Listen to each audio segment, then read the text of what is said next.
नमस्कार दोस्तों, स्वागत है आप सभी का ऑनलाइन डाफर स्टडी यूट्यूब चैनल पर। इस वीडियो में हम बात करेंगे तमाम भर्तियों की लेटेस्ट अपडेट को लेकर। तो वन बाय वन सारी अपडेट हम कवर करते हैं। चलिए दोस्तों, वीडियो शुरू करते हैं। साथ में जितने अभ्यर्थी इस वीडियो को देखें, वीडियो को लाइक करते हैं, साथ ही शेयर करते हैं और चैनल को सब्सक्राइब करना बिल्कुल ना भूलें, जिससे कि आप सभी को इसी प्रकार की ऑथेंटिक जानकारियाँ मिलती रहें। तो चलिए दोस्तों, वीडियो शुरू करते हैं। असल में आप सभी को याद होगा, जब से उत्तर प्रदेश के अंदर लगातार एक ही जानकारी देखने के लिए मिल रही थी, जब सेकंड वेव यहाँ पे ख़त्म हुई थी या फिर उसका थोड़ा प्रभाव कम हो गया था, तो उसके बाद से बताया जा रहा था कि उत्तर प्रदेश में एक बार फिर से तीसरी लहर का सामना करना पड़ेगा। और ऐसा भी दावा किया जा रहा था कि वो काफ़ी ज़्यादा भयानक होगी और तारीखें भी निर्धारित कर दी गई थी कि अगस्त के बाद में आ जाएगी, सितंबर में काफ़ी ज़्यादा होगी और अक्टूबर में अपनी पीक पे देखने के लिए मिलेगी। लेकिन जैसे जैसे यहाँ से अगस्त आया और अगस्त निकलता हुआ दिखाई दे रहा है, तो दावा किया जा रहा है कि उत्तर प्रदेश के अंदर अब जो कोरोना की तीसरी लहर है वो नहीं आएगी। अगर आएगी भी तो उसका जो प्रभाव होगा वो ना के बराबर होगा, ऐसा दावा किया गया है। आईआईटी कानपुर के वैज्ञानिकों की तरफ से जानकारी दी जाती है कि उत्तर प्रदेश, बिहार, दिल्ली जैसे राज्यों में कोरोना से मुक्ति के करीब आ चुका है।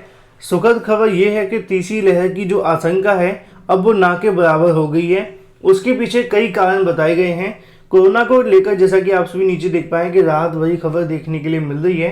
कानपुर के आईआईटी वरिष्ठ वैज्ञानिक पद्मश्री प्रोफेसर मनिंदर अग्रवाल की तरफ से दावा किया जाता है कि संक्रमण की तीसरी लहर की आशंका अब ना के बराबर है। इसकी मुख्य वजह है, जैसा कि आप देख पाए कि बड़ी संख्या के अंदर टीकाकरण का होना।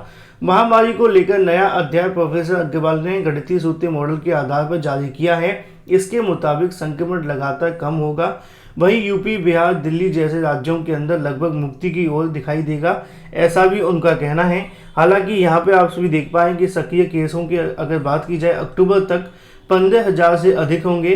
तमिलनाडु, केरल, कर्नाटक और तेलंगाना, असम, अरुणाचल प्रदेश और भी तमाम के अंदर जानकारी दी जाती है। लेकिन अच्छी खबर यह है कि आसान भाषा में उत्तर प्रदेश के अंदर, बिहार, दिल्ली जैसे राज्यों में उनका दावा है कि कोरोना की जो लहर होगी वो ना के बराबर देखने के लिए मिलेगी।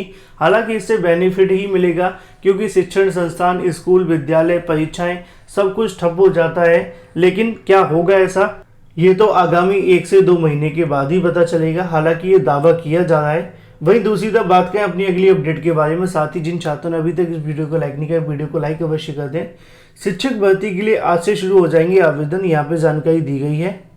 तो यहाँ पे आपको देखने के लिए मिलेगा कि शिक्षकों के 128 पदों के लिए आवेदन आज से शुरू करवा दिए जाएंगे। यहाँ पे बात की जाती है संस्कृत विद्यालय में शिक्षक भर्ती को लेकर। शिक्षकों के खाली पदों को लेकर शासन की तरफ से यहाँ पे जानकारी दी गई थी कि इनको 2100, 2200, 2200 और 23 के लिए भरा जाएगा, जो कि संविदा पे शिक्षक भर्ती देखने के लिए मिलेगी। जिला विद्यालय निरीक्षक की तरफ से यहाँ बताया गया है कि उनकी तरफ से लगातार जो कार्य वो किया जा रहा है। माध्यमिक विद्यालयों के आवेदन मांगे गए हैं। कुल 128 पदों के लिए इंटरव्यू होंगे। अभ्यर्थियों के शैक्षिक गुणांक, साथ ही इंटरव्यू मिले अंकों के आधार पर मेरिट बनाई जाएगी। एक अभ्यर्थी 5 अभ्यर्थियों के लिए विकल्प दे सकता है। सामान्य और पिछड़ा वर्ग के अभ्यर्थियों की अगर बात की जाए, 250 रुपये जो फीस है वो रखी गई है। इसके अलावा जो दूसरे अभ्यर्थियों को 150 रुपये की फीस देखने के लिए मिलेगी, जो कि आपको बैंक ड्राफ्ट के माध्यम से देनी पड़ेगी। ऐसे में इसको लेकर जो आपके आवेदन है वो शुरू हो जाएंगे आज से। जानकारी देखने के लिए मिल रही है कि यहाँ पे आप सभी को ऑफलाइन आवेदन करने होंगे, जिसके बारे में जानकारी मैं आप सभी को जल्द दे दूंगा, क्योंकि इसके बारे में आज इसका जो विज्ञापन है वो जारी किया जाएगा। और जैसे ही विज्ञापन जारी होगा उसके बारे में तमाम जानकारी आप सभी को देखने के लिए मिलेगी संस्कृत विद्यालयों के अंदर। वहीं दूसरी तरफ बात करें अपनी अगली अपडेट के बारे में, जो कि संबंधित है टीजीटी पीजीटी 2021 को लेकर। जैसा कि आप जानते हैं कि टीजीटी और पीजीटी की आंसर की को लेकर लगातार विवाद जारी है। कई अलग अलग विषयों के अंदर अलग अलग सवालों को लेकर सवाल किए गए हैं। जैसा कि बहुत सारे छात्रों ने दावा किया कि केमिस्ट्री के अंदर आउट ऑफ सिलेबस वाले क्वेश्चन देखने के लिए मिले। हिंदी के अंदर भी अभ्यर्थियों ने दावा किया है कि यहाँ पे जो क्वेश्चन पूछे गए वो संस्कृत या फिर हिंदी सिलेबस की नहीं है। ऐसे में फिजिक्स को लेकर ही बहुत सारे छात्रों की तरफ से दावा किया जा रहा है। वहीं दूसरी तरफ प्रवक्ता के अगर बात करें, नागरिक शास्त्र को लेकर 11 सवालों पर आपत्ति दर्ज करवाई गई है। सहायता प्राप्त माध्यमिक विद्यालयों के अंदर प्रवक्ता नागरिक शास्त्र की भर्ती के लिए 18 अगस्त को पहली पारी में जो परीक्षा करवाई गई थी, उसके 11 प्रश्नों को लेकर प्रतियोगी छात्रों ने आपत्ति दर्ज करवाई है। छात्रों का कहना है कि बुकलेट सीरीज ए की अगर बात करें, प्रश्न संख्या 2, किसका कथन है कि निर्णय विभिन्न विकल्पों को लेकर जानकारी लिखी हुई है। तो यहाँ पे जानकारी बताई गई बोर्ड के द्वारा, साथ में छात्रों की तरफ से जो माना गया है उसी को लेकर क्वेश्चन नंबर 14 की भी जानकारी यहाँ पे दी गई है।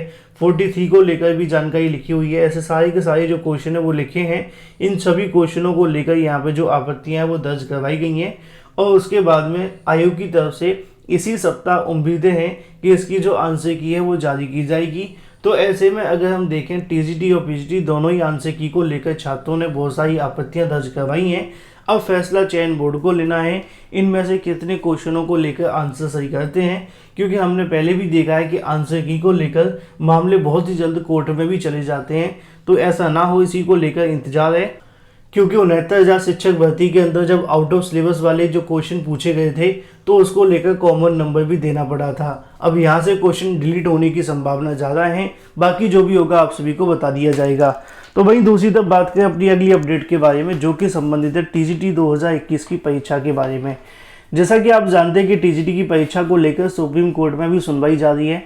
सुप्रीम कोर्ट में हाल ही में जब सुनवाई हुई थी तो वहाँ पे तदर्थ शिक्षकों के अधिवक्ताओं की तरफ से कहा गया था कि टीजीटी अम्बेडकर नगर के अंदर जो परीक्षा को लेकर अनियमितता देखने के लिए मिली है, अगर वहाँ की परीक्षा दोबारा से करवाई जाती है तो ऐसे में इन तदर्थ शिक्षकों को भी शामिल करा लिया जाए, इनके भी जो पुनः आवेदन है वो ले लिए जाएं और उन्हीं के साथ में इनकी भी परीक्षा करा ली जाए।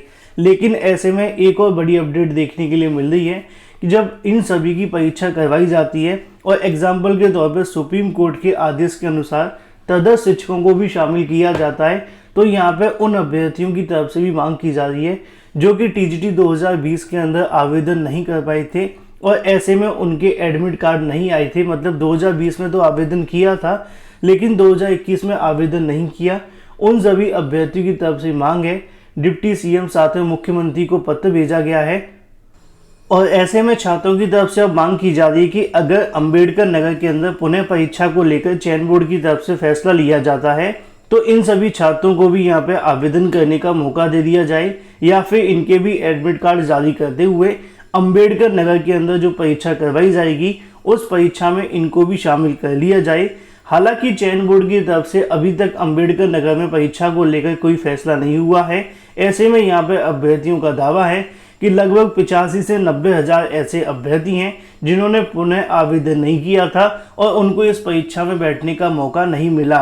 तो ऐसे में हम कह सकते हैं कि अंबेडकर नगर के अंदर होने वाली परीक्षा में काफ़ी कुछ आपको देखने के लिए मिलेगा। अगर यहाँ की परीक्षा दोबारा करवाई जाती है तो तदर्थ शिक्षकों के भी जो आवेदन है वो लिए जा सकते हैं। फिर उसके बाद में जो 85,000 अभ्यर्थी की तरफ से मांग की जा रही है, ये अभ्यर्थी भी यहाँ पे अपनी मांगों को लेकर हो सकता है कि चयन बोर्ड के ऊपर दबाव बना दें। तो यहाँ से अगर ऐसा होता है तो लगभग 1 लाख छात्रों की दोबारा से परीक्षा करवाई जाएगी। लेकिन ऐसा कब होगा? जब यहाँ पे चयन बोर्ड की तरफ से अंबेडकर नगर की परीक्षा को लेकर कोई फैसला होगा। हालांकि यहाँ पे पुनः परीक्षा को लेकर डीएम की तरफ से प्रस्ताव भेजा गया था, लेकिन अभी तक चयन बोर्ड ने इस बात को लेकर स्पष्टीकरण नहीं दिया है कि जो 650 से ज़्यादा अभ्यर्थी ने परीक्षा को छोड़ दिया था उनकी परीक्षा होगी भी या नहीं। अंबेडकर नगर के अंदर जो विवाद देखने के लिए मिला था उसके बारे में अभी तक चयन बोर्ड की तरफ से कोई भी आधिकारिक पुष्टि नहीं की गई है। लेकिन अगर अंबेडकर नगर की पुनः परीक्षा करवाई जाती है तो यहाँ पर तदर्थ शिक्षकों के आवेदन भी लिए जा सकते हैं। साथ में जो 85,000 अभ्यर्थी हैं वो भी अपनी मांगों को लेकर आगे आते हुए दिखाई दे रहे हैं कि अगर अंबेडकर नगर की पुनः परीक्षा होती है तो उनको भी बैठने का मौका दिया जाए। तो वहीं प्रदेश के अलग अलग जिलों में जो परीक्षा करवाई गई थी वो भी छात्र यहाँ पे आक्रोशित हैं। उनका कहना है कि अगर भर्ती में भ्रष्टाचार हुआ है तो सभी जिलों के अंदर हुआ है। अलग अलग मामले, हालांकि अभी तक चयन बोर्ड की तरफ से इनको लेकर स्पष्टीकरण नहीं दिया गया है। उम्मीदें ऐसी हैं कि इसी सप्ताह इसके बारे में कोई फैसला लिया जा सकता है। बाकी जो भी अपडेट होगी आपको इस चैनल के माध्यम से मिलती रहेगी। वीडियो को लाइक कर दें, साथ ही शेयर कर दें और चैनल को सब्सक्राइब करना बिल्कुल ना भूलें। वहीं दूसरी तरफ बात करें अपनी अगली अपडेट के बारे में, जो कि संबंधित है एडेड जूनियर साथ में यूपीटीईटी 2021 के बारे में। जैसा कि आप सभी जानते हैं कि एडेड जूनियर शिक्षक भर्ती को लेकर और साथ में यूपीटीईटी को लेकर पीएनपी सचिव की तरफ से एक नया प्रस्ताव बनाकर भेजा जाएगा, जिसमें उनकी तरफ से पहले भी जानकारी दी गई थी कि एडेड जूनियर की जो परीक्षा होगी वो 10 तारीख से हटाकर उसके आसपास की किसी भी तारीख पे करवा ली जाएगी। और साथ में जो यूपीटीईटी 19 दिसंबर को होने वाला था उसी के आसपास इस परीक्षा को करवाया जाएगा। हालांकि बेसिक शिक्षा मंत्री सर की तरफ से कहा गया था कि इस यूपी टीईटी की परीक्षा को अक्टूबर में करवा लिया जाए, लेकिन ऐसे में एक बार फिर से पीएनबी की तरफ से जानकारी मिली कि इसकी जो परीक्षा होगी वो दिसंबर में ही होगी, लेकिन 19 तारीख को न करवाते हुए इसकी आसपास की तारीख पे करवा ली जाएगी। लेकिन ऐसे में जानकारी देखने के लिए मिल रही कि एडेड जूनियर शिक्षक भर्ती साथ में यूपी टीईटी को लेकर इसी सप्ताह पीएनबी सचिव की तरफ से एक नया प्रस्ताव बनाकर भेजा जाएगा, जिसमें एडेड जूनियर की एक नई तारीख होगी, साथ में यूपी टीईटी की भी नई तारीख देखने के लिए मिलेगी। हालांकि सोशल मीडिया पर जो तारीखें वायरल हुई थी, मैंने आप सभी को कहा भी था कि उसकी अभी तक कोई आधिकारिक पुष्टि नहीं हुई है और ऐसे में उसके बारे में कोई भी जानकारी नहीं निकली। तो यहाँ से जो भी अभ्यर्थी एडेड जूनियर को लेकर साथ में यूपी टीईटी की नई परीक्षा की तारीख को लेकर इंतजार कर रहे हैं, उनका जो इंतजार है वो इसी सप्ताह समाप्त हो जाएगा। पीएनबी सचिव की तरफ से एक नया प्रस्ताव बनाकर भेजा जाएगा, जो कि यूपी टीईटी के आवेदन के बारे में होगा, साथ में परीक्षा की तारीख को लेकर, और इसके अलावा एडेड जूनियर शिक्षक भर्ती की परीक्षा की तारीख को लेकर भी इसी सप्ताह एक नया प्रस्ताव बनाकर भेजा जा सकता है।